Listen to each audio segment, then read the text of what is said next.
नमस्कार, जय श्री कृष्ण, राधे राधे। ओम नमः शिवाय, ओम नमः शिवाय, ओम नमः शिवाय। ध्यान के चमत्कार, मंत्र की शक्ति, भगवान की भक्ति चैनल में आपका स्वागत है। जब कोई व्यक्ति ध्यान करता है, मंत्र जाप करता है और भगवान की स्तुति करता है, तो उसके पास जो भी समय है, समय का पूरी तरह से अगर वो सदुपयोग करे तो मंत्र जाप और ध्यान वो अधिक से अधिक कर सकता है। लेकिन व्यक्ति जो भी उसका समय है उसका सदुपयोग पूरी तरह से नहीं करता है। वो जो समय उसको मिला होता है उस समय को उसमें बहुत कम कम समय का उपयोग करता है। आधा घंटे का समय भी अगर वो देगा तो उसको लगेगा कि उसने बहुत ज़्यादा समय दिया, बल्कि बहुत सारा समय वो ऐसे ही व्यतीत कर देता है। अभी किसी व्यक्ति को कहा जाए कि आप 3 घंटा कोई पिक्चर देखो तो वो शांति से पिक्चर देखेगा, उसको एंड तक देखने की कोशिश करेगा कि उसमें क्या हुआ। लेकिन वही व्यक्ति को अगर कहा जाए कि आप 3 घंटा मंत्र जाप करो तो वो नहीं करेगा और वो बोलेगा कि मेरे पास समय ही नहीं है। तो व्यक्ति के पास समय तो होता है, समय को दुरुपयोग करता है, समय का सदुपयोग नहीं करता है। और जब उसको दुख आता है तो उस समय के टाइम पे वो ज़्यादा भक्ति करने की कोशिश करता है। जब वो सुखी होता है तो उसको भगवान की याद नहीं आती है। जैसे ही वो दुखी हो जाता है तो भगवान को याद करते हैं। ये व्यक्ति का स्वभाव है। जो व्यक्ति नियमित तौर से मंत्र जाप करता है, ध्यान करता है, कुंडली शक्ति जागरण की दिशा में काम करता है, उसको सफलता जरूर मिलती है, या उसको वो इस दिशा में उसका अनुभव बढ़ जाता है। अब इस दिशा में अनुभव बढ़ जाता है। कितने ही लोग हैं जो मंत्र जाप करते हैं, ध्यान करते हैं, वह कोई कोई इच्छा के बिना करते हैं। उनका भी अपना स्वभाव है, पूर्व जन्म का संस्कार है। कितने लोग हैं जो मंत्र जाप करते हैं, ध्यान करते हैं, उनको कुछ रीज़न चाहिए होता है, उसके पीछे कोई कारण होता है। और जो भी मंत्र जाप ध्यान करेंगे कि उनको बेटे को अमेरिका भेजना है, उनको सरकारी नौकरी पानी है, किसी को शादी नहीं हो रही है उसके लिए, किसी को कर्जा चढ़ गया उसके लिए, इस सब अलग अलग रीज़न के वजह से लोग मंत्र जाप करते हैं, ध्यान करते हैं, पूजा करते हैं। इसको एक कोई परिस्थिति है जिसके हिसाब से वो भगवान के ध्यान में लगे, वो भी अच्छा है। बाद में धीरे धीरे करके भगवान में रुचि बढ़ती है।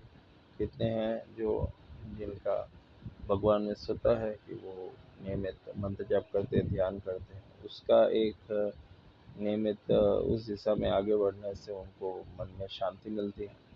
कितने ही लोग हैं वो कोई शक्ति प्राप्ति के लिए सब करते हैं, उनके पास सब कुछ है लेकिन फिर भी उनको आध्यात्म में रुचि है, उनको शक्ति प्राप्त करनी है, मंत्रों को सिद्ध करना है और कॉस्मिक एनर्जी बढ़ानी है, ब्रह्मांडी ऊर्जा को बढ़ा देना है। तो उसके लिए भी वो कोशिश करते हैं, वो भी बहुत अच्छा है। सबके अपने उसके कुछ ना कुछ कारण होते हैं, निर्णय होते हैं।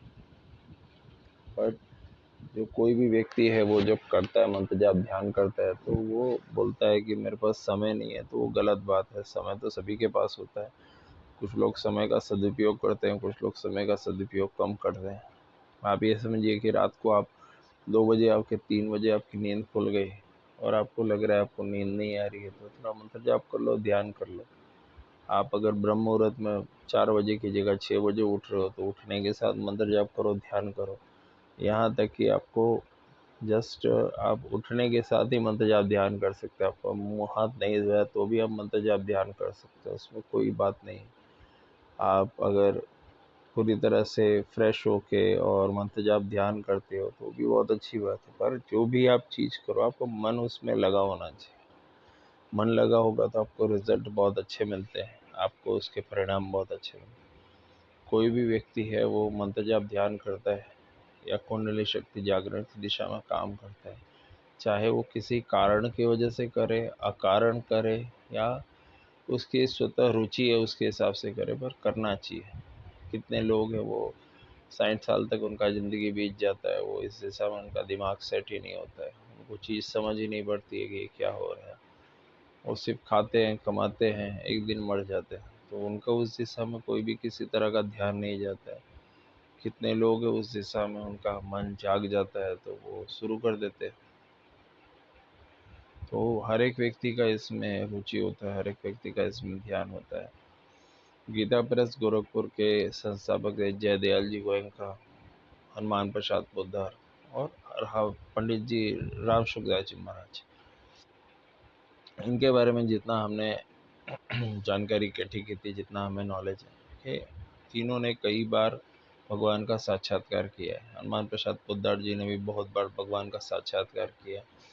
जयदयाल जी गोयनका ने भी बहुत बार भगवान का साक्षात्कार किया। भगवान का साक्षात्कार किया यानी आप समझिए कि वो बैठे हैं, बाजू में भगवान कृष्ण बैठे हैं। इस तरह से जयदयाल जी गोयनका ने भगवान का अनुभव किया।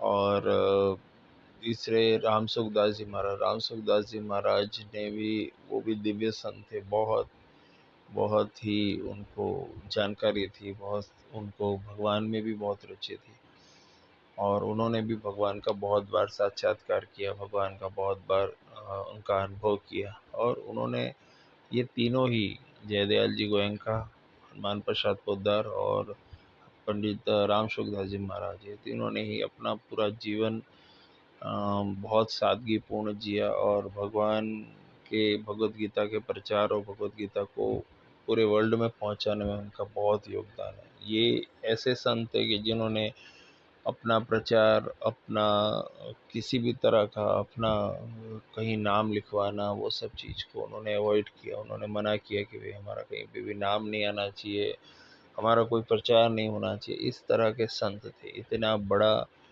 काम करने के बावजूद भी वो कहीं पे भी यश लेने की उनमें रुचि नहीं थी। जयदयाल जी गोयनका जी में भी, हनुमान प्रसाद पोद्दार जी में भी और राम सुखदास जी महाराज में भी। तो उस तरह से जो उनके संत की भावना थी, वो इस तरह की भावना थी। उन्होंने बहुत बहुत सारे बार गीता का पाठ किया, बहुत सारे ग्रंथों का उन्होंने अध्ययन किया, उसका नॉलेज है उनको। तो ये सब जो संत थे, ये भारी संत थे। आज कल बहुत सारे संत हैं, वो तो थोड़ा सा जानकारी हो जाता है तो वो बोलते हैं, आप उनको बहुत ज़्यादा नॉलेज का अहम आ जाता है। तो ऐसा नहीं है। ये जो संत थे बहुत भारी संत थे और इन्होंने गीता का प्रचार और गीता का सब जगह पे सारे पाठकों तक पहुंचाने में उन्होंने बहुत योगदान दिया। दूसरा चीज़ के जो भी व्यक्ति मंत्र जाप करता है, ध्यान करता है, उसमें विनम्रता आनी चाहिए, मैं का भाव चला जाना चाहिए। कितने लोग हैं उनमें मैं का भाव रहता है, अभिमान रह जाता है कि मैं ये कर रहा हूँ। कुर्सी भी कहीं रखाएंगे तो कुर्सी के ऊपर नाम लिखवा देते हैं कि भाई फला आदमी ने कुर्सी रखाई है। वो इस तरह से काम नहीं करते कि काम किया और भूल जाओ। तो वो जो मैं का भाव है वो व्यक्ति में रह जाता है। मैं का भाव जब तक व्यक्ति में रहता है तब तक उसको ब्रह्म की प्राप्ति नहीं हो सकती, तब तक बहुत सारी चीज़ें उसको नहीं मिलती हैं। और व्यक्ति के अंदर मैं का भाव जब तक रहता है तब तक उसके अंदर उसको जो चाहिए वो जल्दी से ब्रह्म नहीं मिलता है, जल्दी से उसको नॉलेज नहीं मिलता है, जल्दी से वो भगवत साक्षात्कार को नहीं प्राप्त कर सकता है।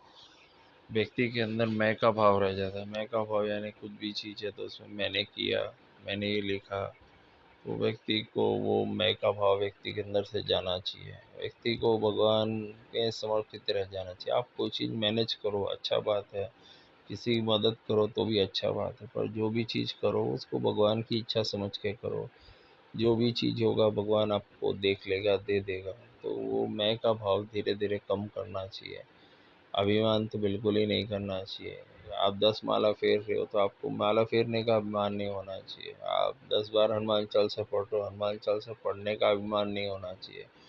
आपको भगवत गीता कंठस्थ हो गई तो भगवत गीता कंठस्थ होने का अभिमान नहीं होना चाहिए। आपको रामचरितमानस आता है तो आपको उसका अभिमान नहीं होना चाहिए। वो भगवान ने आपको याद करवाया इसलिए आपको याद हुआ है। आपकी खुद की कोई क्षमता नहीं है, कोई ताकत नहीं है कि आप वो सब चीज़ याद कर सकें। आज आप कोई चीज़ की कथा करते हो और आपको सब लोग सुनते हो तो भगवान की इच्छा है, इसीलिए आपके मुखारविंद में वो कथा आपके मस्तिष्क में सेट हो गई और आप वो कथा कर रहे हो। तो इसलिए वो चीज़ का भी अभिमान नहीं करना चाहिए कि आप बहुत सुंदर कथा कहते हो। वो तो भगवान की कथा है। भगवान अगले दिन आपके शरीर में से वो चेतनता हटा देगा तो आपको चेतनता हटा देने के बाद कोई आपको याद भी नहीं करेगा, तस्वीर पे माला चढ़ जाएगी। इसलिए व्यक्ति को वो चीज़ समझना चाहिए, हर एक चीज़ में अभिमान से बचना चाहिए। मैं का भाव जो होता है वो बहुत व्यक्ति को छोटा बना देता है। मैं का भाव नहीं होना चाहिए। आप जितने ही अधिक ब्रह्म साक्षात्कारता में जाएंगे उतना जल्दी आपके अंदर मैं का भाव हट जाना चाहिए। आज कोई व्यक्ति जीवित है, कल को कोई व्यक्ति नहीं रहता है, तो भी उसकी कही हुई बातों से उसको याद किया जाता है। आज जयदयाल जी गोयनका है, राम सुखदास जी महाराज, हनुमान प्रसाद पोद्दार को हम याद करते हैं या उनकी चर्चा कर रहे हैं, तो वो संत थे। उन्होंने कभी भी किसी भी मान बढ़ाई और सब चीज़ को अपने में लेने की कोशिश नहीं की। उन्होंने तो कहा कि हम एक शरीर हैं, हम एक आत्मा हैं, ये शरीर में हमने काम किया और हम चले गए। तो इस तरह की उच्च विचारधारा थी उनमें। कोई भी चीज़ के अंदर आप कभी भी कोई भी काम करते हैं, चाहे भगवान का जप करते हैं, ध्यान करते हैं, कुंडली शक्ति जागरण की दिशा में आप काम करते हैं, तंत्र साधना में बहुत आगे हैं। आप समझिए भूत पकड़ने की आप में विधि है, आप भूत को पकड़ सकते हैं।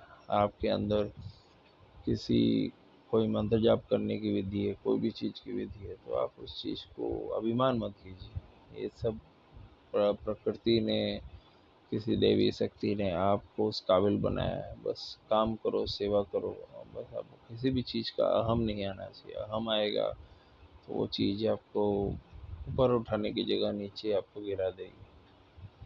हरिओम, जय श्री कृष्ण, राधे राधे, राधे राधे, ओम नमः शिवाय, ओम नमः शिवाय, ओम नमः शिवाय। जय श्री कृष्ण, जय श्री कृष्ण, जय श्री कृष्ण, जय श्री राम, जय श्री राम, जय श्री राम।